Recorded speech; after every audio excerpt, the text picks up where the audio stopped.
போட்டு எடுத்த பிறகு வெல்கம் டு பேத்துகாஸ் கிச்சன். இன்னைக்கு நாம் பார்க்க போகிறது தண்டு பொரியல். அதுக்கு தேவையான எல்லாத்தையும் எடுத்துருக்கேன். அதுக்கு தேவையானது கீரை தண்டு, தேவையான அளவுக்கு தண்ணி, தேவையான அளவுக்கு உப்பு அதை எடுத்துக்கிட்டோம்.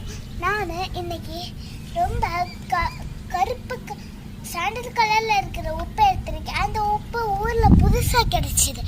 இப்போ நாம் பார்க்க போகிறோம். எல்லா தண்டுகளையும் போட்டுடலாம். முதல்ல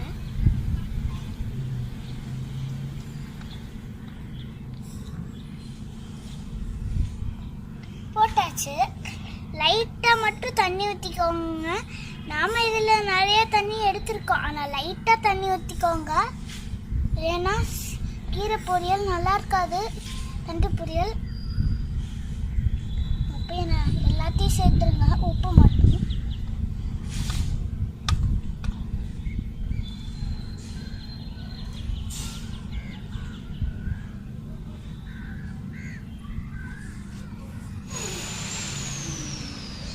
இது ரொம்ப கெட்டியாக தண்ணியோட இருந்தால் கீரை தண்டு பொரியல் நல்லா இருக்காது. அதனால் நாம் இது சேர்த்துருக்கோம். இப்போ நம்ம கிண்டிக்கலாம். நான் இதில் பொரியலுக்காக கீரை வச்சுருக்கேன். இது சோறு நாங்கள் இன்னைக்கு சாப்பாடு வைக்கலாம். சோறு தண்ணியும் அப்புறம் தண்டு தான் இன்னைக்கு சாப்பாடாக நாங்கள் வச்சுருக்கோம். ஏன்னா சாப்பாடு தினமும் சாப்பிட்டு கொஞ்சம் போர் வச்சிருச்சு. மாற்றி மாற்றி ஊற்றிக்கோங்க.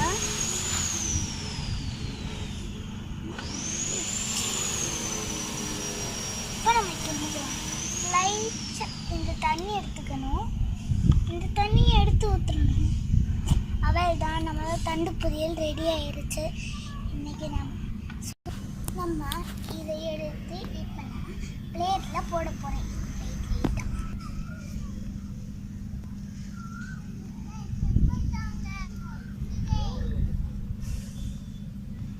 பிளேட்டில் கொஞ்சம் இதோட கீரை தண்ணி எடுத்துட்டிங்கன்னா டேஸ்ட் அதிகமாக இருக்கும். அப்போ தான் எல்லாத்தையும் நம்ம சேர்த்த மாதிரியே தெரியும்.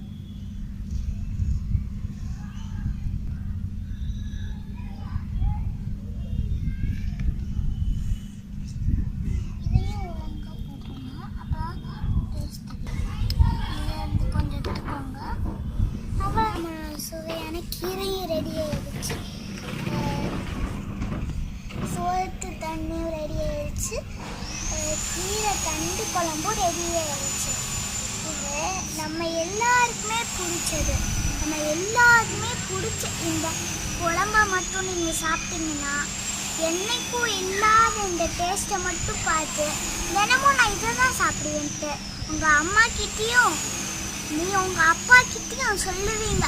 அந்த டேஸ்ட்டை பார்த்து உங்கள் அம்மாவே ஆச்சரியப்பட்டு இதை நீங்களே சாப்பிட்டுக்கோங்கப்பா, எனக்கு பயமாக இருக்கு அப்படின்னு சொல்கிற அளவு ஒரு உங்கள் வாயை ருசியாக இருக்கும். தேங்க்யூ.